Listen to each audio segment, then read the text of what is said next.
नमस्कार. नितीश कुमार बिहारमध्ये गेल्या 24 तासांमध्ये जे सत्ता नाट्य घडलं त्यानंतर उपस्थित झालेला हा प्रश्न. एरवी संख्याबळ नसतानाही येनकेन प्रकारेने सत्ता आणण्याची ख्याती असलेल्या भाजपला बिहारमध्ये मात्र नितीश कुमार यांनी जोरदार धक्का दिलाय. महाराष्ट्रामधल्या सत्ता नाट्यानंतरच नितीश कुमार यांनी हा निर्णय घेतल्याची ही चर्चा आहे. आपल्याच मित्र पक्षांना संपवण्याचा प्रयत्न भाजप करते असाही आरोप आता भाजपवर केला जातोय. 2024च्या निवडणुकांचा विचार करता बिहारमधला हा सत्ता बदल निर्णायक ठरणार का? हाच प्रश्न आज अवघ्या देशामध्ये चर्चिला जातोय.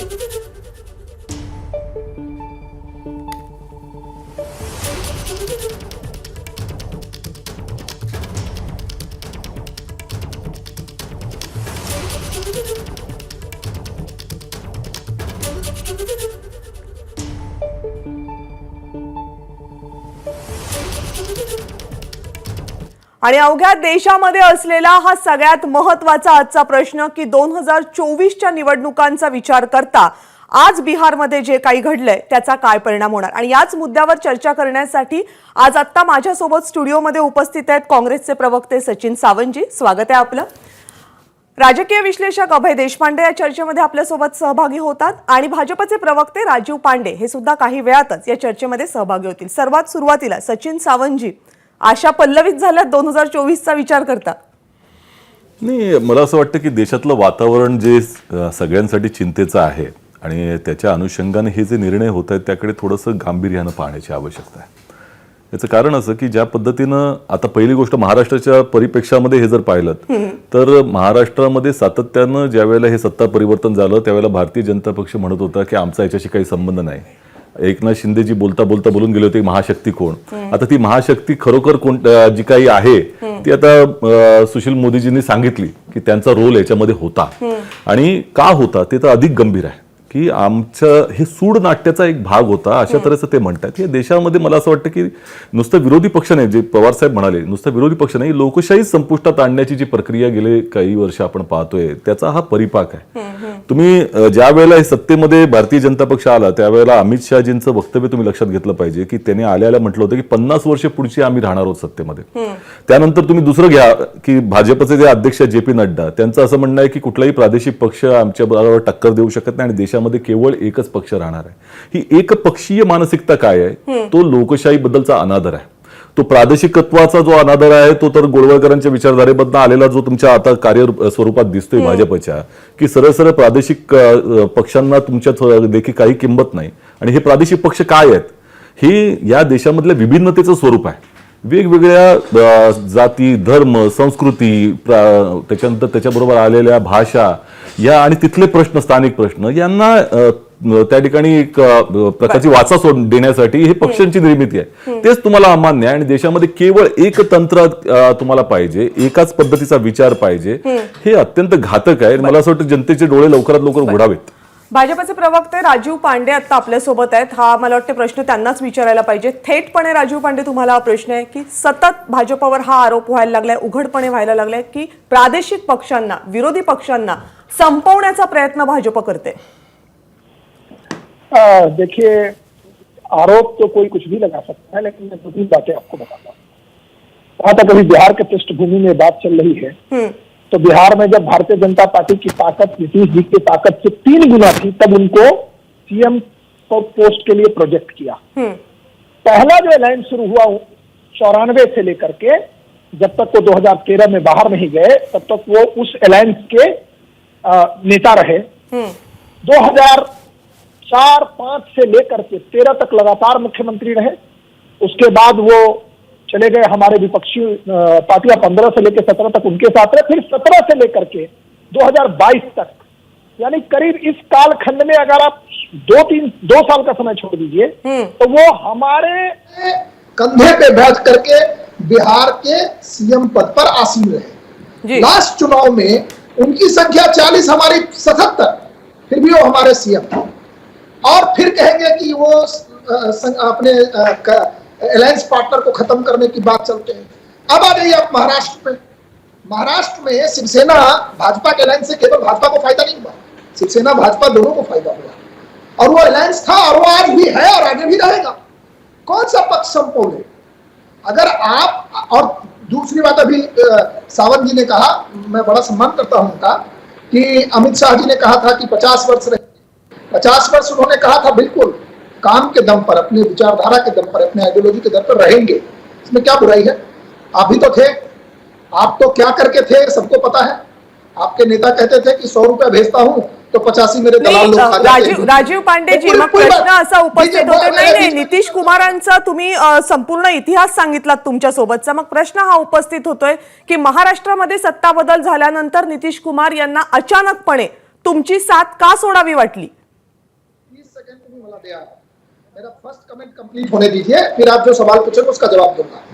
मैं क्या कह रहा हूं, ये जो आरोप है ना, एक तो ये अमित शाह जी वाली मैंने बात बता दी। अब आ जाता हूं, हमारे जो राष्ट्रीय अध्यक्ष जगत प्रकाश नड्डा जी ने क्या कहा पटना में जाकर के, कि हमारी पार्टी आइडियोलॉजी पे है। हमारी पार्टी आइडियोलॉजी थी, हम 2 से 302 की सीट पर गए हैं, जनता के समर्थन से गए हैं, किसी के रहमोकरम से। जनता हमारा मालिक है, जनता तय करेगा। अब आते हैं बात, अब आपकी सवाल, मैंने दोनों भाषणों का आपको जवाब दे दिया, माननीय गृह मंत्री जी के भाषण का और हमारे अध्यक्ष जी नड्डा जी के भाषण का, कि आइडियोलॉजी बेस्ड पार्टी। ये क्या पार्टियां हैं, कभी इससे जुड़ लो, कभी उससे जुड़ लो, इसके हाथ मिला लो, कभी कम्युनिस्ट से मिल जाओ, कभी राइटिस्ट से मिल जाओ। अब मैं आपकी बात आता हूं कि नीतीश जी ने ऐसा क्यों किया। देखिए फैक्ट है, हम लोग दूसरी पार्टी वाले नहीं है कि आरजेडी जब नीतीश जी गए तो उनको बोल दिया पलटू कुमार, उन्होंने बोला, लालू जी ने कहा नीतीश कुमार सांप है। हम नहीं कह रहे, अगर वो सांप है तो लालू जी के प्रांगण में घुस चुका है, अब वो सांप लालू जी के कंपाउंड में घूम रहा है, अगर सांप है। मैं नहीं कह रहा हूं, लालू जी ने कहा था। अब मैं आता हूं आपकी बात कि नीतीश जी बिहार में पॉलिटिकली इररिलेवेंट होते जा रहे हैं। मैं आपको बताता हूं, जब पहली बार 2010 में चुनाव हुआ था, 5 साल के जो बीजेपी और जदयू सरकार का, तो प्रचंड बहुमत बिहार में मिला था और वो हमसे बड़ी पार्टी बनकर के, क्योंकि वो ज्यादा सीटों पर लड़ते थे, वो जीत करके आए। उसके बाद से उनका ग्राफ गिरने लगा, तो उन्होंने बहुत कोशिश की, एक बार वो लालू जी के साथ चले गए, फिर भी उनका ग्राफ गिरा, लालू जी की पार्टी को ज्यादा सीट आ गया, ज्यादा वोट आ गया। फिर जब ये लास्ट में 2019 में चुनाव हुआ तो भारतीय जनता पार्टी को करीब डबल सीट मिल गया। तो उनको ये लगने लगा कि मेरे सर्वाइवल के लिए ये ड्रामा करना है। और ये आज तक जितनी भी सरकारें हैं 2004 के बाद, उसमें नीतीश जी सर्वे सर्वा है, 18 साल से वो सर्वे सर्वा है बिहार के। फिर भी उनको लगा कि मुझे भारतीय जनता पार्टी से छोड़ करके हमको लालू, क्या आरोप लगाया था आपको याद होगा मैडम, आपको याद होगा, कहा कि ये लालू का जो दोनों बेटा है बेटी है सब चोर है, इसलिए मैं छोड़ रहा हूं। आप याद करिए 2017 में उनका भाषण, कि मैं आत्मा की बात को सुनकर राजीव पांडे जी, आरोप इकडे संजय राठोडांवर पण लावले गेले होते आणि ते मंत्रिमंडळामध्ये आहेत आता, त्यामुळे हे काही फक्त एका कुठल्या पक्षापुरतं नाहीये। मुद्दा आता हा उपस्थित होतोय नितीश कुमार यांच्या बाबतीतला। तुम्ही म्हटलत की नितीश कुमार यांची लोकप्रियता, एक पक्ष जो तुमच्या सोबत इतकी वर्ष, जी वर्ष तुम्हीच मोजलीत, इतकी वर्ष राहतो आणि तो जर खाली जात असेल, त्याची लोकप्रियता घसरली आहे, ते इररिलेव्हंट होत चालले, तुमचा हा शब्द महत्त्वाचा आहे, इररिलेव्हंट होत चालले असं तुम्ही म्हणताय। म्हणूनच हा आरोप तुमच्यावर सातत्याने होतोय की तुमच्या सोबत जे जातात त्या मित्रपक्षांची ही अवस्था होते। आप समझे नहीं, ये नीतीश जी को लगने लगा, हमें तो रिलेवेंट लग रहे थे इसलिए हमने उनको सीएम बना के रखा था। ये उनको कमाल है राजीव जी, आप मेरी बात नहीं समझ रहे हैं। अब आप अगर सुन लीजिए दोबारा, मैं क्या कह रहा हूं, मेरी बात सुन लीजिए। तुम्हाला विचारलं, 116 सीट पर थी एक समय में जदयू, 2010 के चुनाव में बिहार में 243 सीट में 116 सीट जीत करके आई थी, आज 40 सीट पर आ गई। आप समझिए, ये नीतीश जी के अंदर से मन में खा रहा है कि मैं रिलेवेंट होता जा रहा हूं। हाँ, रिलेवेंसी के लिए तर राजीव जी मुद्दा असा आहे की ही जी काळजी नितीश कुमार यांना वाटली, तीच काळजी, तीच चिंता महाराष्ट्रात शिवसेनेला वाटली आणि तीच परिस्थिती पंजाबमध्ये अकाली दलची झाली आणि म्हणून विरोधी पक्ष तुमच्यावर हा आरोप करतायत। नहीं, अकाली ने कृषि बिल पर बाहर गए हैं, गलत बात मत करिए। अकाली कृषि बिल पर नाही, आम्ही संख्या नाही, आम्ही संख्यांची संख्या म्हणतोय फक्त की ते पक्ष कमी होत गेले त्या राज्यांमध्ये। अब तो क्या मैं क्या, हम लोग क्या करें आप बताइए। जनता फाइनली जनता तुमच्यावर होणारा आरोप है, एवढंच मी सांगतेय। नहीं, वो आरोप रहने दीजिए। देखिए, जो ये आरोप लगाने वाले ना, जनता उनको ठीक कर देगी। मैं आपको बता दूं, जनता ठीक करती है, हम और आप कुछ नहीं है। जनता जो, मैं तब बताता हूं, बिहार यूपी में कांग्रेस एक सीट पर चली गई, वो भी एक्चुअली जीरो है, वो खुद से जीते, तो इसके लिए बीजेपी को जिम्मेवार ठहरा दीजिए। हम क्या कर लेंगे भाई? हम तो जनता के बीच में काम को लेकर के जाते हैं। हम जो काम राजीवजी तुम्ही विषय पलटा. विषय एवढाच आहे की जे तुमच्या सोबत आहेत त्यांचे, काँग्रेस तुमच्या सोबत नाहीये. एनिवेज सचिन सावंतांना एक प्रश्न उपस्थित करायचा थोडक्यात फक्त. नाही, पहिली गोष्ट लक्षात घ्या, हेच ह्यांना कसं आहे की आमच्या बरोबर असेल त्यावेळेला तो चांगला असतो आणि आमच्या बाजून दुसरीकडे गेल्यानंतर त्याचे म्हणजे त्याच्यावरती ते सगळे लांछनं ते लावतील. 2015ला जी निवडणूक झाली बिहारमध्ये, त्यावेळेला भाजपच्या विरोधात झाली होती आणि त्यावेळेला सत्तेमध्ये तिन्ही पक्ष आले होते. अशा वेळेला नितीश कुमारांची गरज का लागली? जे आता तुम्ही त्या ठिकाणी आरडाओरडा करताय त्यावेळेला मात्र त्या ठिकाणी तुमची वेगळी परिस्थिती होती आणि त्यांना इरिलेव्हंट ठेवतात. मग इरिलेव्हंट जर ठरवायचं असेल तर मग त्यावेळेला बरोबर सत्तेत का गेला असतात? त्यामुळे निश्चितपणे देश पातळीवरती यांच्याबरोबर एकेकाळी अटल बिहारी वाजपेयींचं सरकार असताना जे एनडीए होते त्यातले एक एक सगळे निघून गेले आणि आजच्या परिस्थितीमध्ये केवळ भारतीय जनता पक्ष आहे आणि भारतीय जनता पक्ष जाणीवपूर्वक एकटा आहे. याचं कारण असं की त्यांना आता गरज राहिलेली नाही आणि त्यामुळे प्रादेशिक पक्षांना आपल्या स्वतःच्या संरक्षणासाठी अशा तऱ्हेची पावलं उचलावी लागतात. हे दुर्दैवाचं आहे. त्यांचं अस्तित्व संकटामध्ये आलेलं आहे आणि ही जी परिभाषा बदलत राहतात. भारतीय जनता पक्ष आयडिओलॉजीचा पक्ष आहे, मग आयडिओलॉजीचा पक्ष असताना अशा तऱ्हेचं सत्तांतर घडवून आणणं, दुसऱ्याचे पक्ष तोडणं, ही आयडिओलॉजीवरचा विश्वास ठरवतो का तुमचा? हा संजय राठोडांच्या बद्दल तुम्ही त्यावेळेला सगळेच भाजपच राजीनामा मागत होतात. आता गेल्यानंतर मी आज आशिष शेलारांचं वक्तव्य ऐकलं, मला असे डोक्यावरती हात मारून घेतला. ते म्हणतात काय की नाही, त्यांचा शिंदे गटाचा निर्णय होता. मग आमच्या त्या महाविकास आघाडी सरकारमधनं राजीनामा का मागत होतात तुम्ही? सरकारमधनं तुमच्या बरोबर असताना चालतं हे काय? हा जो दांभिकपणा आलेला आहे, हा जो सत्तेची गुर्मी आहे त्यांच्यामध्ये आलेली आहे, हे निश्चितपणे एकंदरच देशामधल्या हुकुमशाही सरकारचं प्रतिपाक त्या ठिकाणी दिसतोय आणि म्हणूनच तुमच्या याच्यावरती सगळेजण आक्षेप घेत आहेत. सगळ्या जणांना अस्तित्व त्या ठिकाणी संकटात वाटतं. ही वस्तुस्थिती आहे देशासमोरची. अभय देशपांडे सर आता आपल्यासोबत आहेत. अभय देशपांडे सर, बिहारमधली जी एकूण परिस्थिती आता आपण पाहतो, महाराष्ट्राच्या परिस्थिती पाठोपाठची, आता प्रादेशिक पक्ष सावधगिरीच्या भूमिकेमध्ये जाताना दिसत आहेत असं म्हणायचं? नाही, एक निश्चित एक लक्षात घ्यायला पाहिजे की नितीश कुमार यांचा निर्णय हा फार आयडिओलॉजिकल पेक्षा पॉलिटिकल सर्व्हायव्हलच्या दृष्टिकोनातून घेतलेला निर्णय असं म्हणावं लागेल. कारण एक आहे की भाजपाचं 100% भाजपा हा काही नवीन नारा नाहीये, हा वर्षानुवर्ष त्यांचा नारा आहे. फक्त अलीकडच्या काळामध्ये भाजपाची केंद्रात सत्ता आल्यापासून आणि या नव्या नेतृत्वाखाली 100%चा पूर्वी अर्थ स्वबळाची सत्ता एवढ्या पुरता मर्यादित होता.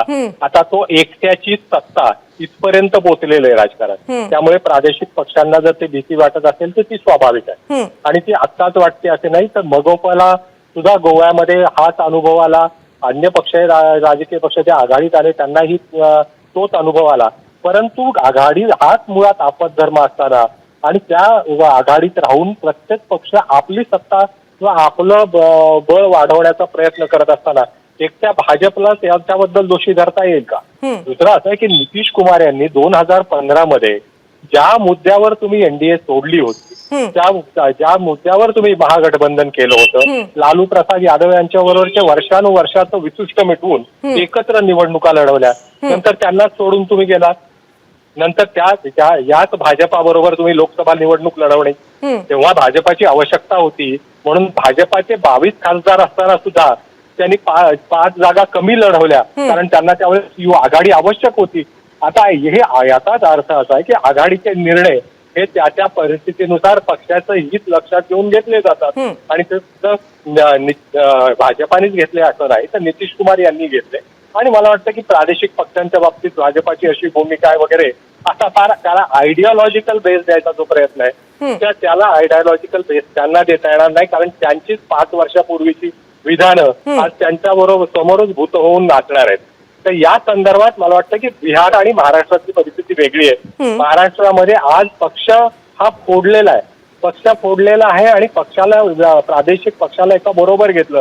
पण ही परिस्थिती का निर्माण झाली म्हणजे त्यावेळेस आपण बघतो त्यावेळेस पूर्ण चित्र बघायला हवं, कारण 2014 नंतर परिस्थिती 2019च्या निवडणुकीनंतर परिस्थिती बदलली होती. त्यामुळे कुठल्याही मला वाटतं की राजकीय पक्षाचे निर्णय हे तात्कालीन परिस्थिती आणि त्या फायद्यानुसार घेतले जातात. त्याला आयडिओलॉजिकल मुलामा देण्याचं काम प्रत्येक जण आपापल्या सोयीनी करत असतो.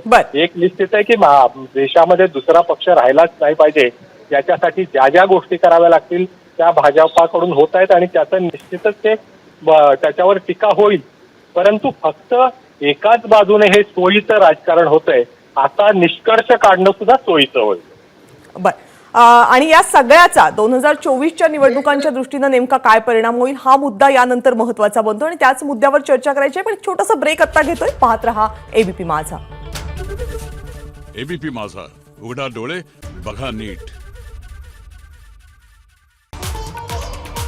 24 की पुकार, नीतीश कुमार या विशेष चर्चेमध्ये आपल्या सर्वांचं पुन्हा एकदा स्वागत आहे. आपण चर्चा करतोय कारण बिहारमध्ये अवघ्या 24 तासांमध्ये सत्तांतर झाले.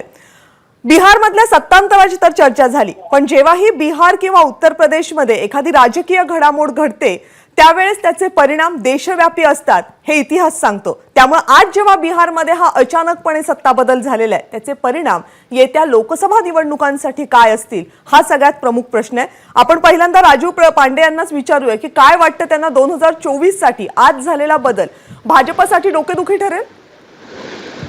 कविता जी, अभी जो मैंने पॉलिटिकल रिलेवेंस की बात कही थी, अभय देश पांडे जी ने भी वही कहा. तो मैं समझ रहा हूँ कि पूरे देश में सभी को पता है कि नीतीश ये क्यों पलट गए हैं. हर आदमी अपने हित में काम करता है, कोई दिक्कत नहीं है. हम लोग अपने विपक्षियों को भी गाली नहीं देते. जो लोग गाली देते हैं उनको मुबारक हो. जो लालू जी सांप और उनका जो लड़का है जो डिप्टी सीएम है वो उनको क्या क्या कहे हैं उस विषय पर मैं जाना नहीं चाहता. लेकिन आपको एक बात याद दिलाना चाहता हूँ. 2014 में जब लोकसभा का चुनाव हुआ था तो नीतीश जी तब भी प्रधानमंत्री बनने का सपना देख रहे थे. आपको पता होगा कि वो केवल अपने डिस्ट्रिक्ट में सिमट गए थे. 40 में से उनको केवल 2 सीट आई थी और लालू जी को 4 सीट आई थी. उस समय अगर आपको याद हो तो भारतीय जनता पार्टी अपने जो दल थे, जैसे रामविलास जी की पार्टी थी और उस समय एक और दल हुआ करता था जो अभी आजकल नीतीश जी के साथ है, उस 3 पार्टियों के अलायंस में जब चुनाव लड़ा साथ में तो केवल 2 सीट पर नीतीश बाबू सिमट गए और लालू जी की पार्टी 4 सीटों पर थी. और आपको बता दो बिहार में जो 40 सीट है उसमें 2-3 सीट है वो दूसरे प्रकार के लोगों से भरा हुआ है क्योंकि वो इन्फिल्ट्रेटर्स है. जब तक वहां नहीं होगा तो वहां तो कुछ ही लोग जीतेंगे. मैं उस विषय पर नहीं जाना चाहता हूं आज.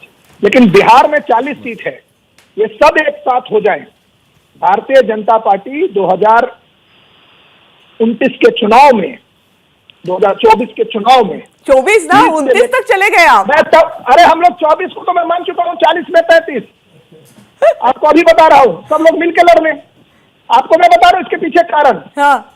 सारे लोग मिलकर के लड़े थे ना वहाँ क्या नाम है बंगाल में. हम 18 सीट जीते थे और लास्ट के इसमें उन्होंने दंगे करा करके ममता बनर्जी ने लास्ट के 10 सीटों पे हम 0 सीट जीते थे. नहीं तो हम उसी बार हम सबसे आगे जा सकते थे. और जहां तक बिहार की परिस्थिति है, मैंने आपको 2015 के चुनाव के बारे में बात किया.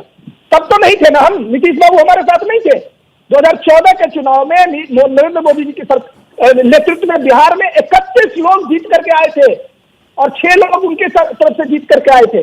मेरा कहना है ना नीतीश जी को आप लोग चूंकि विपक्ष जो है ना वो दिशाहीन है, तो कुछ भी घटना होती है तो अब उनको नीतीश जी में अपना नेतृत्व दिखता है तो बना ले उनको पीएम का कैंडिडेट. कोई रोक थोड़ी रहा है.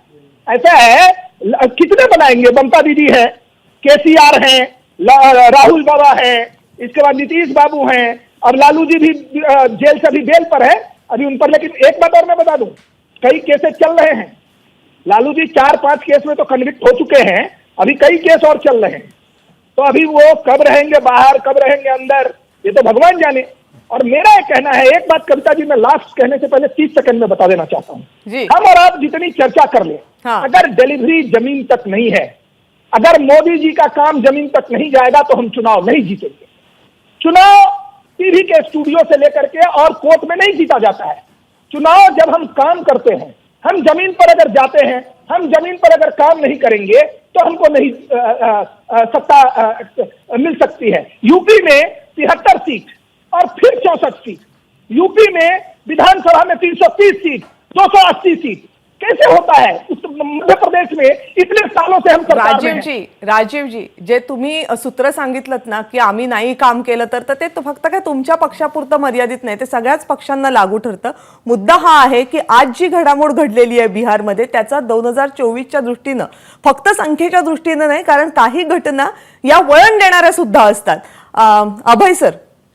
नाही, एक निश्चित आहे की मागच्या निवडणुका जर बघितल्या तुम्ही तर त्या निवडणुकांमध्ये भाजप आणि नितीश कुमार एकत्र असतानाही भाजपाचा स्ट्राईक रेट जास्त होता. म्हणजे प्रत्येक राज्यामध्ये भाजपाने स्वतःची ताकद वाढवली, त्याचं काही श्रेय त्यांना द्याल की नाही, की फक्त ते मित्र पक्षाच्या बळावर त्यांच्या जीवावर मोठे झाले. हा ठीक आहे, म्हणजे आघाडी म्हणजे म्हटलं आघाडी सगळ्याचा काय परिणाम दोघांच्या गरजेप्रमाणे होते. आता तिथे निश्चितपणे आता जे समीकरण आहे, बिहारचं जे जातीचं राजकारण असेल, वेगवेगळी सामाजिक समीकरण असतील, लालू प्रसाद यादव आणि नितीश कुमार हे पोटेंट कॉम्बिनेशन होतं आणि त्याचे परिणाम आपण 2015ला 2014ची लाट ओसरण्यापूर्वीच आपण ते बघितलं होतं. तेच यश भाजपाने त्यांच्या विरुद्ध राहून एकत्र लढून मिळवलं होतं. परंतु पुन्हा राजकीय परिस्थिती जेव्हा समीकरण बदलतात तेव्हा ते दोघे एकत्र आले, लालू प्रसाद तुरुंगात गेले, राजदमधली पिढी बदलली आणि त्याचा परिणाम तिथे जाणवत होता. भाजपाला मोठं यश मिळत होतं. आता निश्चितपणे हे दोन पक्ष एकत्र येणं निश्चितपणे भाजपासाठी अडचणीचं ठरणार आहे. म्हणजे महाराष्ट्रामध्ये एक व्हॅक्यूम पूर्ण आता महाविकास आघाडीला म्हणून मिळणार आहे. शिवसेना आता जी उर्वरित शिवसेना आहे ती एकत्र लढेल. तर या दोन ठिकाणी जो सेटबॅक बसेल तो त्यांना निश्चितपणे अन्य ठिकाणी येऊन ते संख्याबळ आत्ताचं कायम ठेवायसाठी भरून काढावा लागेल. आघाडीतून कुठलाही पक्ष जातो तेव्हा निश्चितपणे त्याचा परिणाम होतच असतो आणि तो 24ला काही प्रमाणात जाणवेल. विरोधकांच्या दृष्टीनं ही घडामोड महत्वाची आहे, कारण आत्ताही या क्षणाला सुद्धा म्हणजे त्यांनी नावं याच्यासाठी मोजली राजीवजींनी, कारण तेवढी नावं दिसत आहेत आत्ता, पण त्या सगळ्या नावांमध्ये एकजूट कुठेच दिसत नाही, एकजूट करण्याचे प्रयत्नही दिसत नाही आणि नजीकच्या काळात होतानाही दिसत नाहीये. नाही, मगाशी मी अभयजींचं मत त्यांचा आदर राखून मी त्यांच्याशी थोडीशी मतभिन्नता व्यक्त करतो. याचं कारण आहे की ही काही लढाई जर काही लोकशाहीच्या चौकटीमध्ये चाललेली आहे असं नाही, देशपातळीवरती. म्हणजे आता ही सुरुवात आहे इकडे नवीन सरकारची, पण नवीन सरकार नंतर जसं स्थापन झालं त्यानंतर जे आक्रमण आता भारतीय जनता पक्ष करणार आहे ते आपण महाराष्ट्राला अनुभवलेलं आहे. गेले 2.5 वर्ष ज्या पद्धतीने विरोधी पक्ष म्हणून त्यांनी काम केलं आणि तो विरोधी पक्ष केवळ भाजप नव्हता, त्याच्याबरोबर आम्हाला तपास यंत्रणा, सगळ्या बाजूला नॅशनल गोदी मीडिया नावाचा एक प्रकार जो तयार झालेला आहे तो असेल, किंवा विविध पातळीवरती म्हणजे हे पहिल्यांदा बघितलं आपण की लाखो अकाउंट, फेक अकाउंट तयार होतात आणि अपप्रचाराचं माध्यम तयार होतं. सुशांत सिंगच्या प्रकरणामध्ये आपण पाहिलं. ही सगळं कधी महाराष्ट्राच्या किंवा देशाच्या राजकारणामध्ये जे काही अनुभवलेलं नव्हतं ती सगळी प्रोपगंडा मशिनरी इथे वापरली जाते. आता प्रश्न असा आहे की ह्या चौकटीच्या बाहेर जर लढायचं असेल तर एकजूट महत्वाची आहे आणि त्यासाठी आम्ही प्रयत्न सातत्याने केलेले आहे. आम्ही त्यागही करायला त्या ठिकाणी तयार होतो. प्रश्न असा आहे की लोकांचं मत संपूर्णपणे यांच्या बाजूला असा एक जर दिखावा करण्याचा प्रयत्न झालेला जर असेल तर त्याचबरोबर मग इतर पक्ष फोडण्याची गरज काय लागली? तुमच्या विचारधारेवर तुमचा विश्वास आहे तर सरळ सरळ तुम्ही का नाही जात निवडणुकीला? आणि जर बिहारचीच निवडणूक आत्ताचीच बघितली, हे दोन्ही पक्ष एकत्र असताना देखील ज्या पद्धतीनं विरोधी पक्षानं लढा दिला तिकडे, जवळपास आम्ही फार लांब नव्हतो दोघेही मिळून त्या ठिकाणी, काही जागांच्या वरतीच थोडासा प्रॉब्लेम झाला होता. प्रश्न असा आहे की हे सगळं होत असताना पुढच्या आक्रमणाला देखील आता सामोरं नितीश कुमारांना जावं लागणार आहे आणि देश पातळीवरती आमची तर भूमिका असेल की एक सगळ्यांची मिळूनच मोठ बांधावी लागणार आहे. नाही सचिनजी, प्रश्न असा आहे की काँग्रेसने आयडियोलॉजिकल कधी कॉम्प्रोमाइजेस नाही केले. तुमची ताकद कमी झाली तरी तुम्ही काही लगेच कुठल्या अशा आघाड्या किंवा युत्या बनवल्या नाहीत. परंतु भाजप म्हणजे नितीश कुमार यांना हा डिफेन्स घेता येईल का? ज्यांच्या आयडियोलॉजिकल बेस प्रत्येक वेळेस त्यांनी बदललाय, म्हणजे ज्यांच्या नेतृत्व केंद्रीय स्तरावर आलं की लगेच त्याला विरोध म्हणून ते बाहेर पडले, परत त्यांच्याबरोबरच गेले, आज परत तिथून बाहेर पडले. तर या आयडियोलॉजिकल एवढे शिफ्ट होत असताना त्यांना नैतिक स्टँड घेण्याचा अधिकार मिळतो का अशा परिस्थितीत? पहिली गोष्ट लक्षात घ्या, प्रादेशिक पक्षांच्या मगाशी मी बोललो, मी काही विचारधारेच्या वरती नितीश कुमारांच्या किंवा एकंदर याच्यावरती बोललो नाही. त्यांच्या अस्तित्वाचा प्रश्न आता निर्माण झालाय आणि त्यामुळे अशा पद्धतीचे जे काही गठबंधन होत आहेत हे त्याचं स्वरूप आहे की ज्या पद्धतीचं आक्रमण त्यांच्यावर होते. तुम्ही लक्षात घ्या, महाराष्ट्रामध्ये आम्ही तिन्ही पक्ष एकत्र आलो, आमची विचारधारा बाजूला ठेवून आम्ही पहिल्यांदाच सांगितलं होतं की काँग्रेस आणि शिवसेनेमध्ये एकत्रपणे अशा तऱ्हेचा विचार तयार होऊ शकत नाही, राष्ट्रवादी आणि काँग्रेस एकत्र आली असली तरी. परंतु अशी परिस्थिती निर्माण झाली की लोकशाही संपुष्टात येते की काय, हे आमच्या दृष्टिकोनातून आणि जनतेच्या दृष्टिकोनातून आम्ही सांगायचा प्रयत्न करतोय. ज्या पद्धतीचं ईडीचं आक्रमण ज्या पद्धतीने चाललेलं आहे, आता प्रत्येक केसमध्ये आता टीईटी घोटाळ्यासारखा हा राज्यस्तरीय जो विषय आहे तो देखील ईडीकडे जातोय, सीबीआय पण नाही. हे का जात आहेत हे तुम्ही म्हणजे त्याचंही विश्लेषण करण्याची आवश्यकता आहे, कारण ही दहशत पसरवण्याचा मार्ग म्हणून त्याच्याकडे पाहिला जातोय. आणि हाच मुद्दा यातना महत्वाचा येतोय, जो प्रादेशिक आज शरद पवार यांची जी प्रतिक्रिया आहे तीही त्याच अंगानं जाणारी आहे की प्रादेशिक पक्ष एकमेकांसोबत जाणं राहणं न राहणं ही घडणारी प्रक्रिया आहे, मात्र त्याच्यातून जर दहशत निर्माण होत असेल किंवा एकमेकांना फोडण्याची संपवण्याची भाषा होत असेल तर असे शब्द हे लोकशाहीला नक्कीच पूरक नाहीयेत आणि म्हणूनच या घडामोडींकडे तितक्याच बारकाईनं पाहणं महत्त्वाचं ठरतं. या चर्चेमध्ये अभय सर, राजीव सर आणि सचिन सर तुम्ही सगळे सहभागी झालात, त्याबद्दल आपल्या सर्वांचे आभार. आता छोटासा ब्रेक घेतोय, पाहत रहा एबीपी माझा. एबीपी माझा, उघडा डोळे बघा नीट.